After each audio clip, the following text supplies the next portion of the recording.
Right, look, obviously one-man teams don't actually exist, okay? That's literally impossible. What does exist though are teams whose philosophy and style of play are heavily reliant on one individual in that team performing his duties to a very high level. For example, in a Route 1 team it may be the target man, in a low block team it may be the main centre back, in a team who creates a lot of chances it may be the main centre forward, in a counter-attacking team it may be one of the wingers, and so on. However, following the gargantuan mark on the game by today's greatest golfer, game-to-game intriguer and current go-to-gotcha game of galling glimpse across the globe, one-man teams are probably more rare now than they've ever been in modern times. What we do still see more often though are sides who weren't supposed to be one-man teams, but as a result of the rest of the team either phoning it in or just being shit, one player, usually the best one, has no choice but to stand out. And that can happen in pretty much any team, in pretty much any system. Now, as for the criteria of this video, well, it's actually a little less complex than the previous ones. I'm slowly beginning to cater to my audience. That's a burn. So the rankings here will be 50% based on the hypothetical notion of where would the side be had it not been for the services of the player in question. This can be measured by stats, big game displays, said player's actions when things aren't going for his team, amongst various other factors. And the remaining 50% will be based on just how successful this one-man team actually was.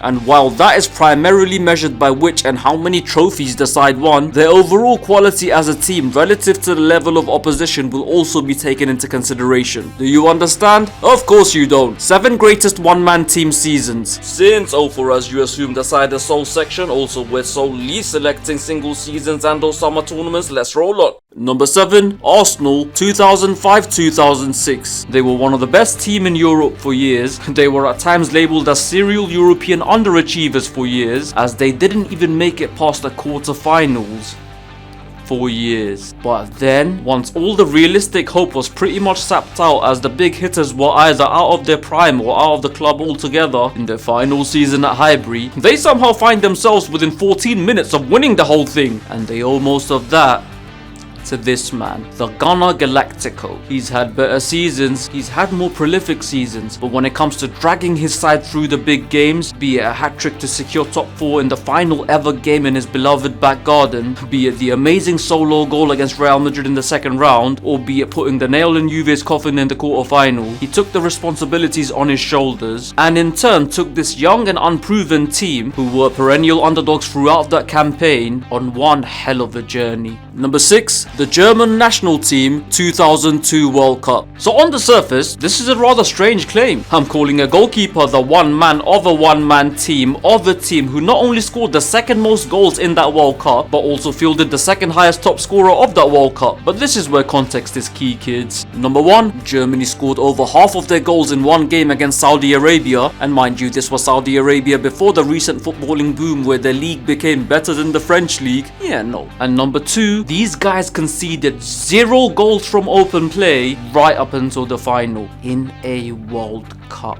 And boy, if you were following the German national team around this time, you would have known how difficult that would have been to predict. This was the same German side who finished rock bottom of the group in Euro 2000, barely even made it to the World Cup after being sent to the playoffs by David Beckham's right boot, not to mention being absolutely obliterated by Bex and Co in a home qualifier just months earlier. Yet, they fixed their frailties, became super solid and organised at the back, and almost pulled off the unthinkable. And without a doubt, Oliver Kahn was the primary factor, making incredible saves when called upon, keeping his backline on their toes at all times. Well, to be fair, why wouldn't they be on their toes at all times? Just look at him, and ultimately winning a very well-deserved Golden Ball at the World Cup and being robbed off a very well-deserved Ballon d'Or at the end of the year. Number 5, the Portuguese national team, Euro 2012. A team as limited as Portugal were in 2012, making it out of the group stages in the group of death of the European Championships while being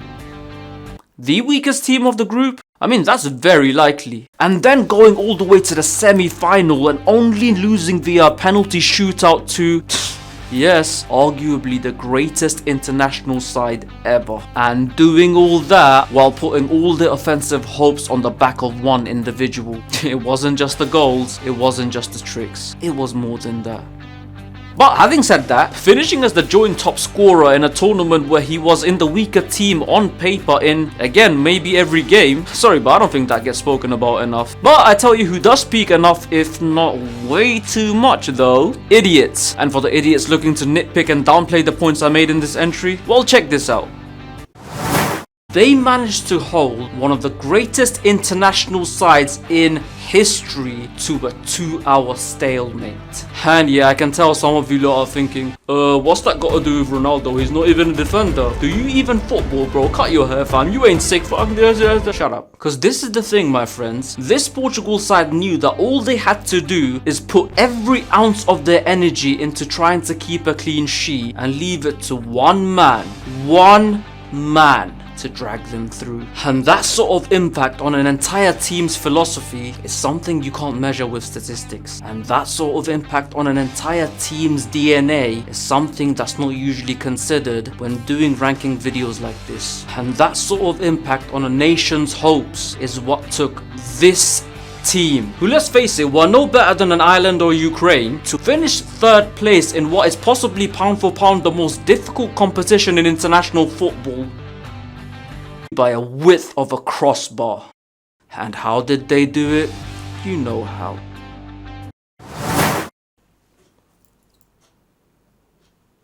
What is the taste of crayons and playground worms actually like?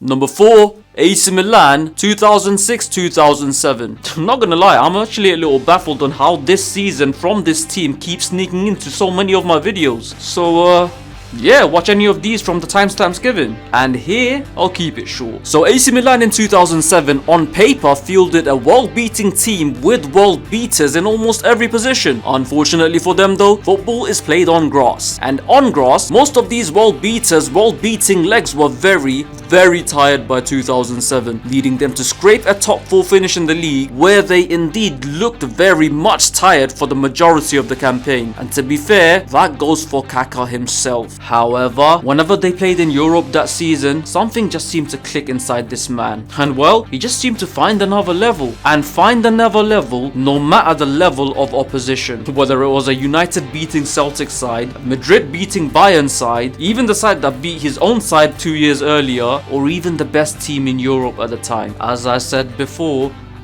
plenty of times now, Champions League Kaká in the year of our Lord 2007 was damn near unstoppable. Number 3, Real Madrid 2017-2018. Another season by another team I've spoken about a few times before, including in one of my most recent videos. Real Madrid 2017-2018 was the football team equivalent of a Prince Nassim retirement, bowing out when you were just starting to lose it, but bowing out winning all the same. And like I said before, Real's season for most of that season was nothing but a giant mess, flopping hard in the league, flopping right out of the Spanish Cup, and even finishing behind Spurs in the Champions League. Ramos was out of form, Bale was on the bench, Benzema might as well have been on the bench, and Modric, regardless of what this may tell you, was far from at his best. But then something happened around February time and, well, whoever the f*** created this dude in the lab 33 years earlier decided to reprogram him into GOAT mode. And from there, Ronaldo went on one of the greatest runs of his career, where he scored damn near 2 goals per game, with his all-round performances also picking back up, winning Real 2 knockout ties involving 4 knockout games virtually on his own, helping them restore some sort of dignity in the league, and eventually taking them to a 3rd European final on the bounce, completing the 3-peat when it was all said and done.